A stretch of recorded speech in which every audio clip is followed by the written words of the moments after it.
The clock ticked slowly. Each second felt like a whole minute. The night was dark, and the little lamp on the table gave a soft yellow light. Rowan sat at his small wooden desk, his hands holding his tired face. His eyes were heavy, but he could not sleep.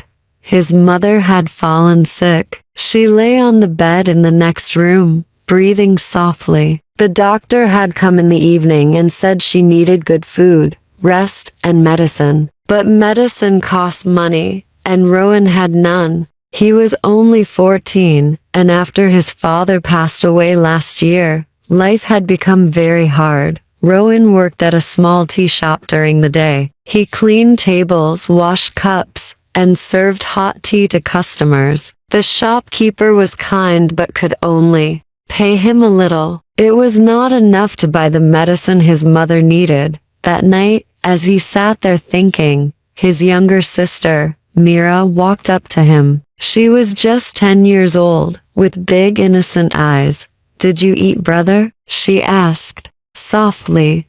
Rowan looked at her and forced a smile. "I will eat later, Mira. You should sleep. But you look so tired," she whispered, holding his hand. "Everything will be okay, right?" Rowan nodded, even though he was not sure. He did not want Mira to worry. He gently patted her head and sent her back to bed. Then, he looked at the small bundle of money he had saved. It was not enough. He had to do something.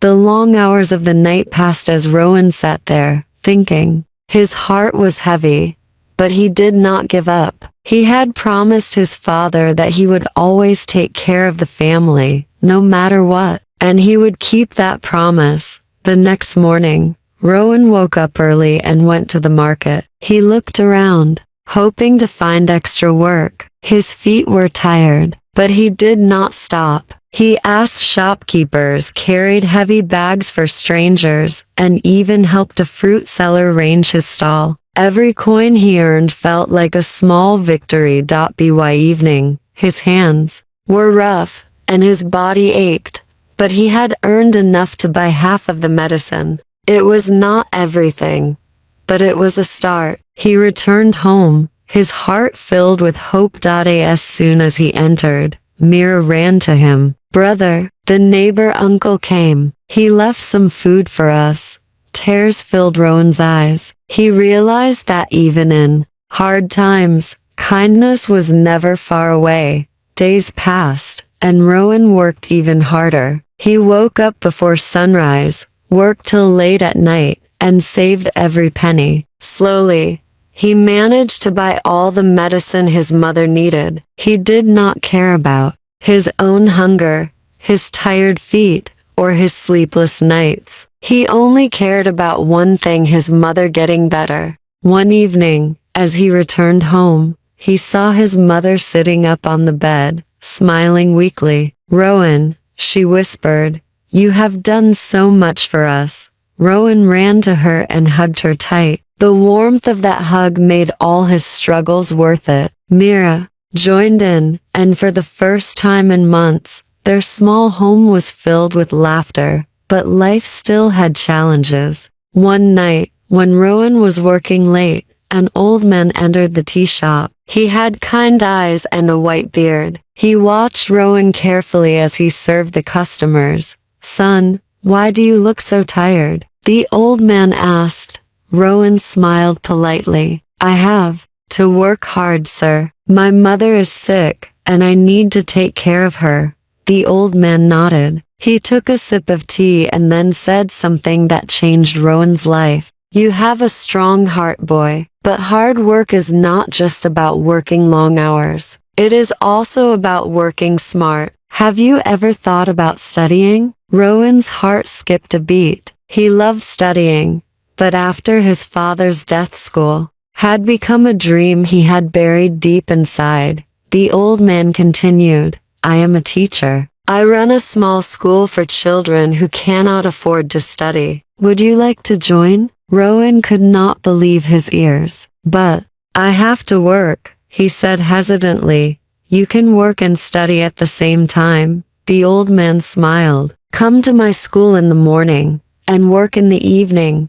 Rowan thought about it all night. He wanted to study. He wanted a better life for his family. But could he manage both? The next morning, with hope in his heart, he went to the school. It was not a big building, just a small room with wooden benches. But for Rowan, it was a place full of dreams. Days turned into weeks and weeks. In 2 months, Rowan worked harder than ever. He studied during the day and worked in the evening. Some nights, he was so tired that he could barely keep his eyes open. But he never gave up. His mother slowly got better. Mira, too, started going to school. Their little home, once filled with sadness, was now filled with dreams. One day, many years later, Rowan stood in front of a large crowd. He was no longer a tired boy working in a tea shop. He was now a teacher,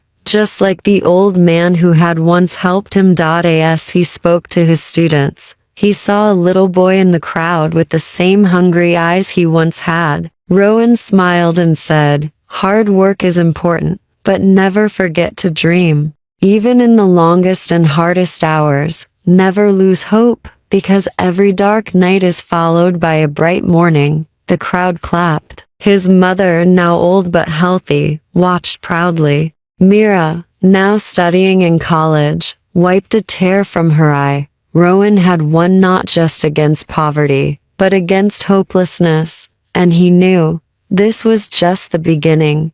Did you love this story? If it touched your heart, don't forget to like and subscribe for more beautiful and inspiring stories. Your support means the world and helps bring more amazing stories your way. Years passed, but Rowan never forgot the long hours of struggle that had shaped him. He continued to teach, not just lessons from books, but lessons of life, of hope, hard work, and kindness. One day, a little girl named Anaya walked into his classroom. She had torn clothes, bare feet, and eyes full of sadness. She reminded Rowan of Mira from years ago.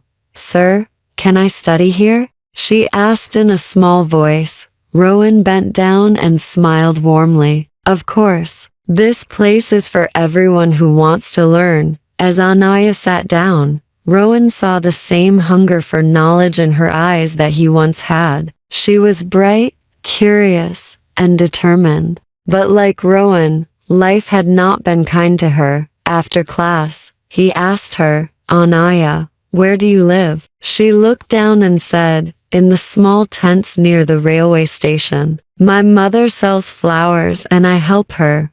Rowan felt a deep ache in his heart. He knew how hard that life was, but he also knew that she could change her future just like he did. From that day, he made sure Anaya got books, food, and a safe place to study. He helped her, just like the old teacher had helped him years ago. One evening, as he walked home, he saw Mira sitting outside their house, reading a book. She had grown into a strong and confident young woman. "Baya, listen to this," she said, excitedly. There was a boy who worked at a tea shop. He had no money, but he had a big heart, and today, he is a teacher who changes lives. Rowan smiled. "Who wrote that story?" Mira laughed. "I did. It's about you." Rowan looked at her, his heart full of pride. "You always had a way with words, Mira. One day, the world will read your stories." She blushed. "And one day, your students will change the world." Rowan looked up at the sky. The stars twinkled above, just like they had on the nights he had spent worrying about his family's future. But now, those stars seemed brighter, because now, he was not just living for himself, he was helping others dream too. Life continued, full of its ups and downs. But Rowan had learned one thing: no matter how long the hours, no matter how hard the journey, hope and kindness could light the way.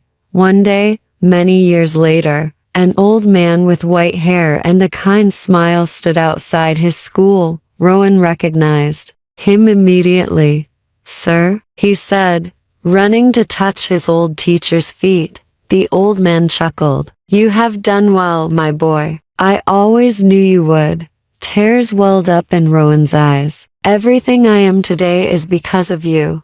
The old teacher patted his shoulder. Then promise me one thing: never stop helping others, just like I helped you. Rowan held his teacher's hands and whispered, I promise. And with that promise, the circle of kindness continued, because in the end, the long hours were not just about struggle. They were about love, about dreams, about never giving up, and most of all, they were about making the world a little brighter, one person at a time.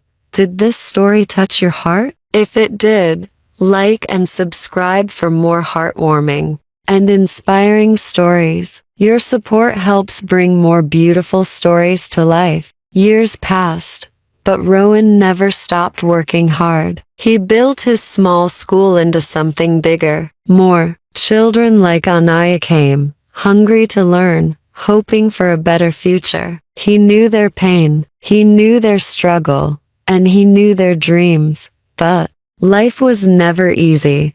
One day, a heavy storm hit the town. The wind howled through the streets, and the rain poured like never before. The small school, built with love, but not with strong walls, suffered. The roof leaked, the wooden benches got soaked, and books were ruined. When Rowan reached the school the next morning, the sight broke his heart. Children stood outside, their eyes filled with worry. Anaya clutched her notebook, trying to keep it dry.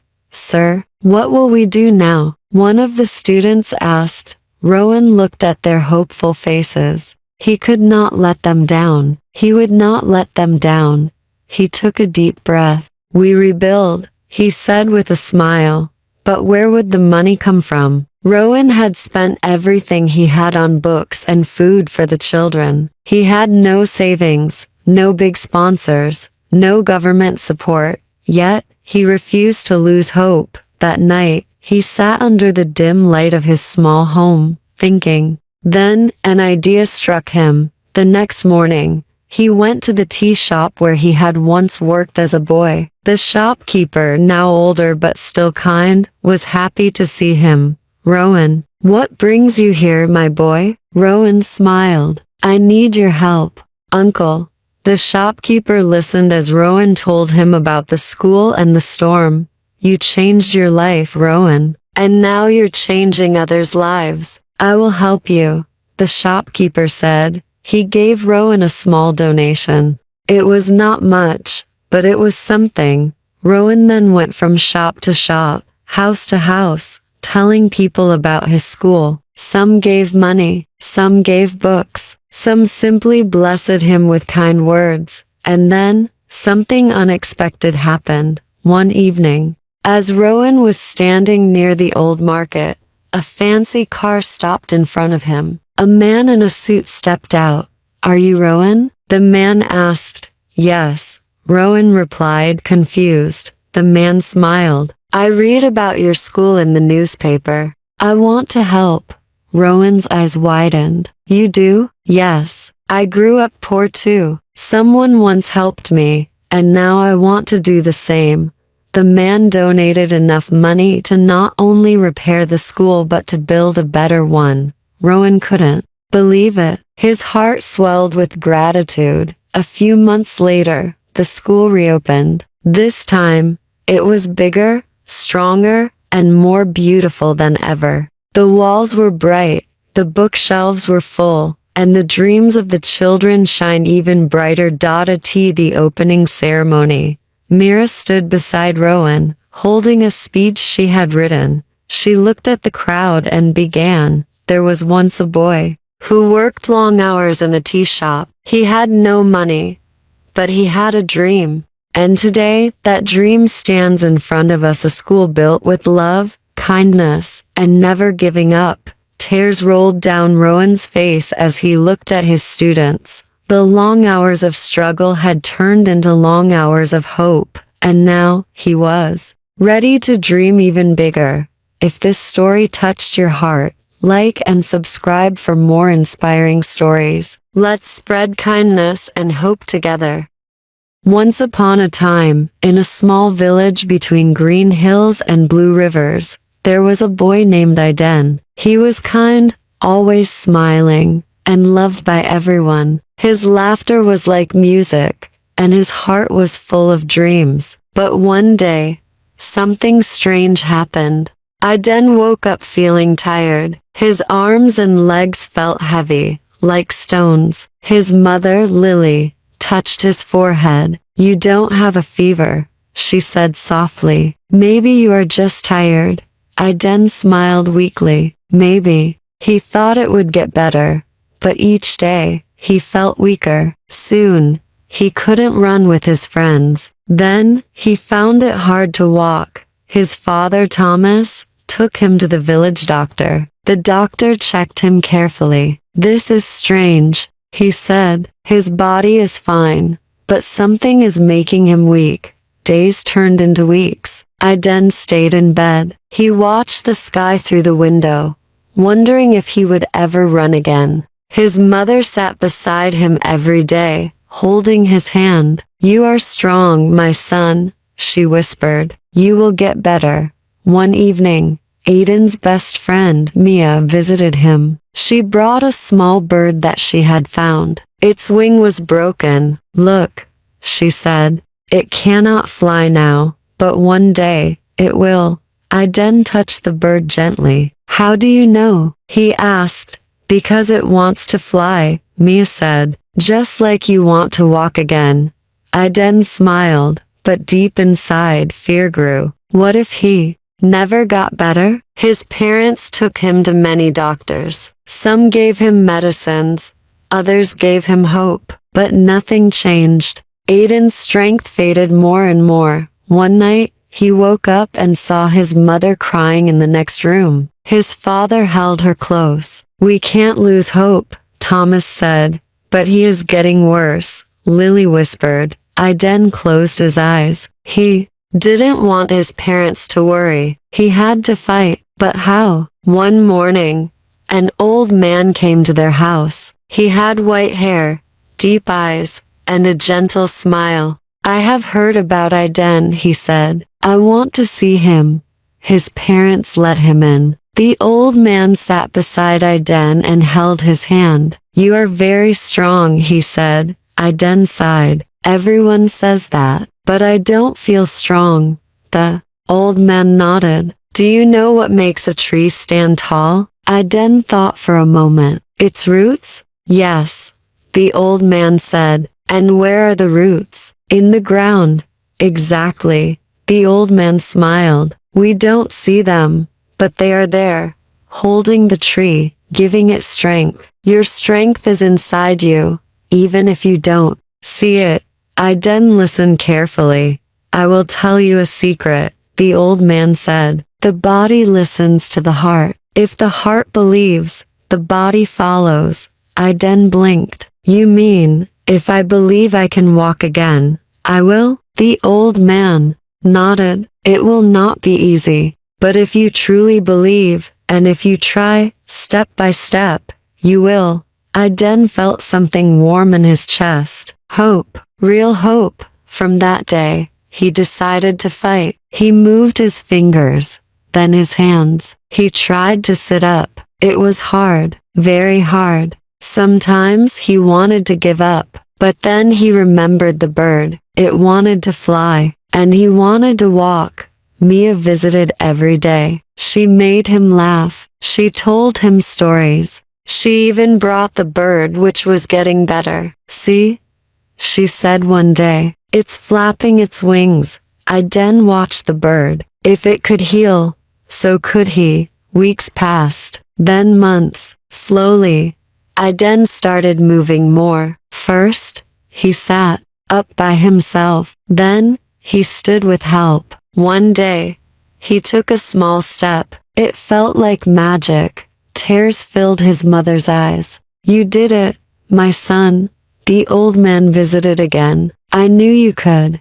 Iden smiled. "Because I believed," Mia cheered. "And because you never gave up." One morning, the bird flew from Mia's hands. It spread its wings and rose into the sky. Aiden watched, his heart full of joy. "It's flying," he whispered. "Yes," Mia said, "just like you." Aiden knew he still had a long way to go, but now, he believed in himself. He had learned something powerful: our hearts hold a strength greater than any illness. And as long as we believe, we can rise again. This story teaches us that even in our weakest moments, we can find strength inside us. Never lose hope. Never stop believing. Because one day, just like Aiden and the little bird, we will fly. If you enjoyed this story, don't forget to like and subscribe for more beautiful and inspiring stories. Your support means everything. Aiden's journey did not end there. Every day, he pushed himself a little more. His legs still felt weak sometimes, but he never let that stop him. His father built a wooden walking stick for him, and his mother helped him practice walking around their small garden. One afternoon, as Aiden took a few slow steps, he heard laughter. It was the village children playing near the big oak tree. For months, he had only watched them from his window. A deep longing filled his heart. He wanted to run again. Mia noticed his sad expression. "You will play with them soon," she said. Aiden nodded, but inside, doubt still whispered. "What if I never run again?" Mia held his hand. "Then we will find another way to be happy. But I believe you will run." Aiden looked into her eyes. They were full of trust, full of belief. He decided to borrow some of that belief and make it his own. Weeks passed. Then one day, something magical happened. Aiden was sitting under the tree in his garden, watching the wind dance through the leaves. The sky was bright, and the world felt alive. He felt a strange energy in his body, something he hadn't felt in a long time. Without thinking, he pushed himself up and took a step forward without the walking stick. His mother gasped, "Aiden, you're walking." Aiden froze, realizing what had happened. He had done it. He had taken a step without help. Tears rolled down his mother's cheeks as she ran to hug him. "My boy, you are a miracle." Aiden felt warmth spread in his chest. He had been afraid for so long, but now, he knew, he could do this. That evening, Mia and the village children came to visit. Aiden stood up, carefully but proudly. "Watch this," he said. He took 3 steps forward.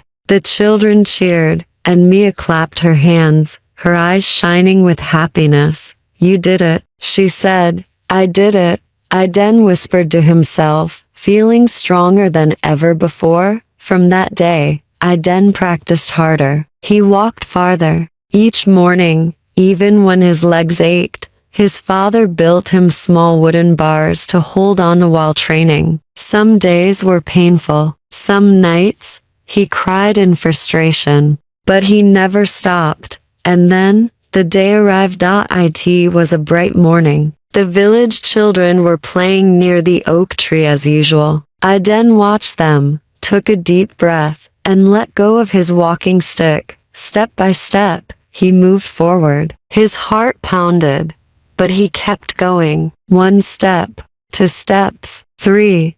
Then without thinking, he ran. His feet hit the ground. His arms moved. The wind brushed against his face. He was running. He was really running. The children saw him and screamed in joy. "Aiden, you're running." Mia ran toward him and Aiden laughed, his heart full of pure happiness. His parents stood near their house, tears in their eyes, watching their son do what once seemed impossible. Aiden finally stopped, breathing hard, but smiling wider than ever before. He had done it.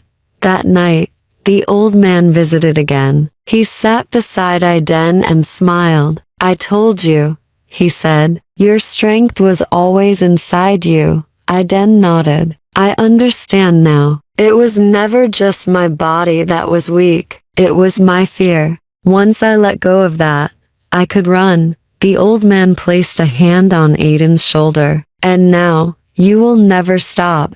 From that day on, Aiden was unstoppable. He ran, played, and even climbed trees with Mia. His life was filled with laughter and joy, but more than that, he carried a new strength in his heart, one that would never fade. And whenever someone in the village felt lost or weak, Aiden would tell them his story. He would remind them of the little bird that learned to fly again. He would remind them that no matter how dark the days seemed, there was always light ahead, because as long as you believe in yourself, anything is possible.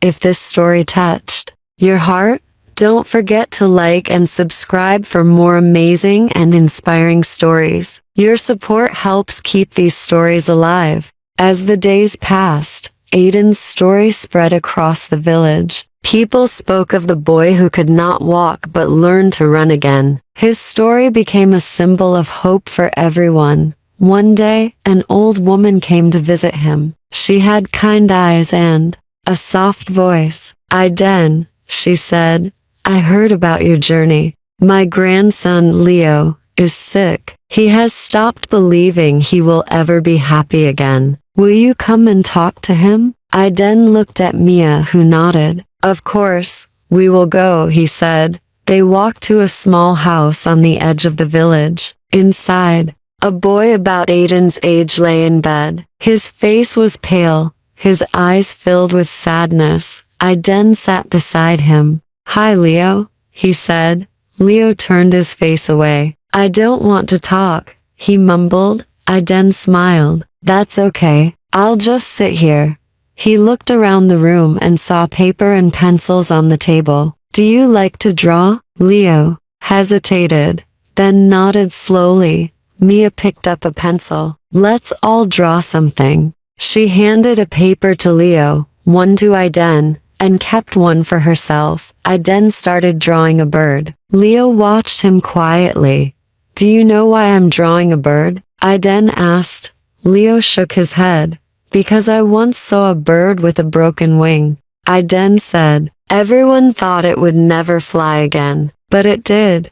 Leo's fingers tightened around his pencil. How? Because it wanted to, Mia said softly. Leo looked down at his blank paper, then slowly, he started to draw. He drew a small bird with one broken wing. As he colored it in, something in his eyes changed. A little light returned. That night, Aiden told his mother about Leo. I want to help him, just like people helped me, he said. His mother smiled and kissed his forehead. That is the heart of a true warrior, my son. The next day, Aiden and Mia returned to Leo's house. They brought a small wooden bird Aiden's father had carved. This is for you, Aiden said. Leo took the bird in his hands, tracing the smooth wood with his fingers. It's beautiful. Aiden leaned closer. Every time you feel like giving up, hold this bird and remember it will fly. And so will you. Tears welled in Leo's eyes. He nodded. Days turned into weeks. Little by little, Leo started smiling again. He began sitting up, then walking around his house. One day, he joined Aiden and Mia outside. The sun shone on his face, and he laughed for the first time in a long time. Aiden looked at him with pride. He had helped someone the way he had once needed help. That night, as he lay in bed, he thought about everything he had been through. The pain, the fear, the struggle. But now, he understood his journey was never just about himself. It was about helping others find their own strength. And so, Aiden made a promise to himself. He would share his story with as many people as he could. He would remind them that no matter how hard life gets, there is always hope. Because in the end, it is not just about healing the body. It is about healing the heart. And that is where true strength lives. If this story touched your heart, don't forget to like and subscribe for more inspiring stories. Every story has the power to change a life, and your support helps keep these stories alive. As Aiden's story continued to spread, something incredible began to happen. People from nearby villages started coming to meet him. Some were sick, some had lost hope, and others just needed to hear his words. One evening, an old man with tired eyes knocked on Aiden's door. "I have walked many miles to meet you," he said. "I have heard about your journey. I once had dreams, but life took them away from me. Do you think it is too late for me to start again?" Aiden smiled gently. "It is never too late," he said. The old man sighed. "But I am not young like you. My body is weak."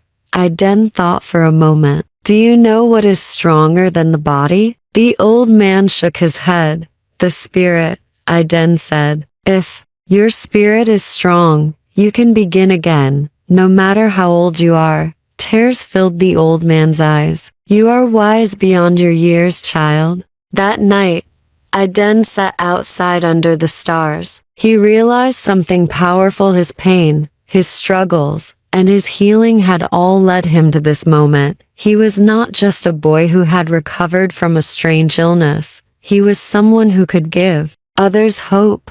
One day, Mia came running to him. "Aiden, the village chief wants to see you."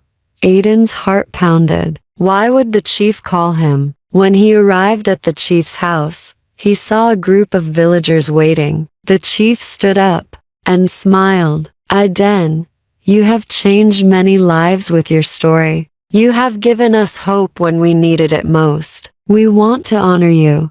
Aiden's eyes widened. "Honor me?" The chief nodded. "We will build a place where people who have lost hope can come and find strength again. A place where they can learn that they are not alone. And we will name it after you."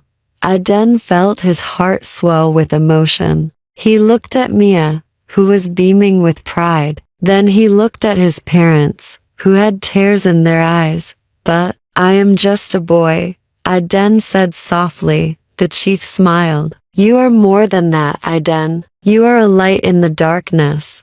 Aiden took a deep breath. He had never imagined something like this, but now he knew his purpose.